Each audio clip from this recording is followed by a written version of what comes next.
আপনি কার জন্য কি করেছেন সেই হিসাবটা কেউ রাখবে না। কি করেননি সেই হিসাবটা সবাই রাখতে ভালোভাবে জানে। বিশ্বাস জিনিসটা অনেক মূল্যবান। একবার ভেঙে গেলে দ্বিতীয়বার আর বিশ্বাস করা যায় না। সেটা বন্ধুত্ব হোক কিংবা ভালোবাসা। কখনো অন্যকে ভালো রাখতে যেয়ে নিজে খারাপ থাকবেন না। দিন শেষে দেখবেন সবাই ভালো আছে, সবাই নিজেকে নিয়ে ব্যস্ত। কিন্তু আপনি যে ভালো নেই তাতে কারো কোনো মাথা ব্যথা নেই। কিছু কিছু মানুষ আছে যাদের সঙ্গে ভালো ব্যবহার করলেও তারা আমাদের সাথে ঠিকই খারাপ ব্যবহার করে। যেখানে নিজের মূল্য নেই সেখান থেকে কষ্ট হলেও নিজেকে সরিয়ে নেওয়াটাই উত্তম।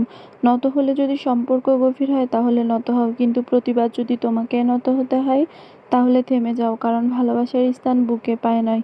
মানুষের পতনের জন্য অভিশাপ লাগে না। যাদেরকে কষ্ট দিয়েছেন তাদের বুক চেরা দীর্ঘশ্বাসই যথেষ্ট। বিপদ কেটে গেলে মানুষ অহংকারী হয়ে ওঠে। তারা ভুলে যায় যে দুঃসময়ে কেউ তাদের পাশে ছিল। সন্তানকে ততটা শিক্ষায় শিক্ষিত করুন যাতে আপনার অসুস্থ অবস্থায় ডাক্তার নিয়ে আসে, উকিল নয়।